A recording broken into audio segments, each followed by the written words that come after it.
pas compter sur nous. Ne voulons-nous pas aller tous dire à tous ceux qui sont perdus que nous les voulons pour Jésus.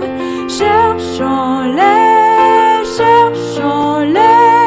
savons-nous le prix d'une âme. Shalom à vous et bienvenue dans notre série consacrée au leadership serviteur. Merci pour votre écoute attentive. Ces retours nous encouragent à persévérer. Dans notre dernière émission, nous avons vu avec l'apôtre Paul que le leader est avant tout un serviteur. Il agit par la foi, l'humilité et l'exemplarité. Aujourd'hui, poursuivons notre voyage dans l'épître de Paul aux Romains, les chapitres 5 à 8, pour découvrir une autre dimension essentielle du leadership serviteur, l'humilité selon la vie de l'Esprit Saint.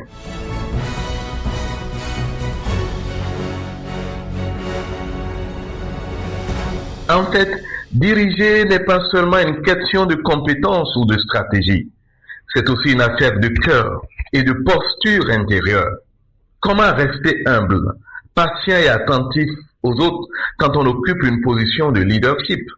L'apôtre Paul nous donne des clés précieuses dans ces chapitres.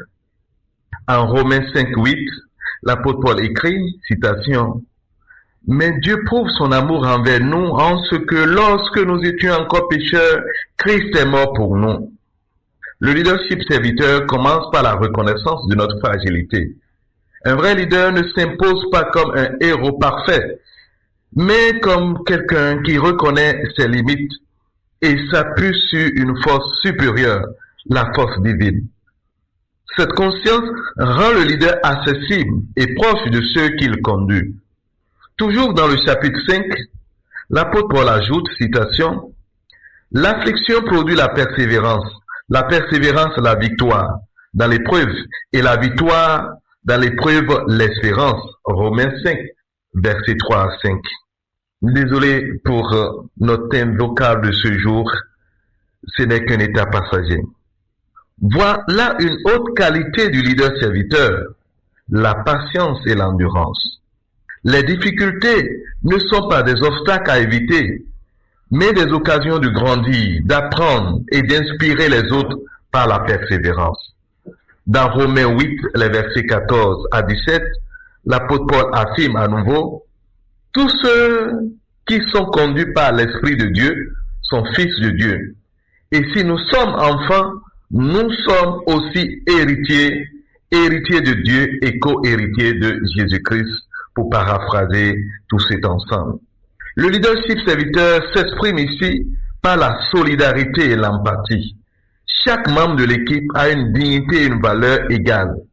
Le leader ne cherche pas à dominer, mais à construire une véritable communauté. Enfin, en Romains 8, les versets 5 à 6, citation, l'apôtre Paul conclut en disant ceci, « Ceux qui vivent selon l'esprit ont leur esprit tourné vers la vie et la paix. » Le leader serviteur est guidé par l'esprit, il prend des décisions justes orientées vers la paix et le bien commun.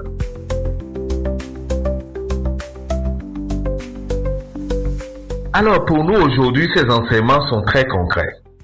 D'abord, cultivons l'humilité en reconnaissant nos limites et en restant proches de ceux que nous servons. Ensuite, face aux difficultés, exerçons la patience et la persévérance au lieu de chercher des résultats immédiats. Valorisons chaque personne dans sa dignité et dans ses talents. Enfin, laissons nos choix et nos décisions être guidés par des valeurs supérieures, la paix, la justice et le bien commun. Écoutez l'appel du berger, il sait ses brebis en danger, il les appelle avec amour, espérant toujours leur retour. Nous allons conclure cette émission et rappelons-nous que dans les chapitres 5 à 8 de l'épître de Paul aux Romains, il nous montre que le leadership serviteur n'est pas seulement une action extérieure, mais une posture intérieure. Il repose sur l'humilité, la patience, la solidarité et la vie selon l'esprit. Dans notre prochaine émission, nous poursuivrons avec Romains, chapitre 9 à 11. Nous verrons ensemble comment le discernement et la soumission à Dieu aident le leader serviteur à exercer son rôle avec sagesse, équité et humilité. Merci encore de votre écoute et à très bientôt pour un nouveau rendez-vous sur le leadership serviteur.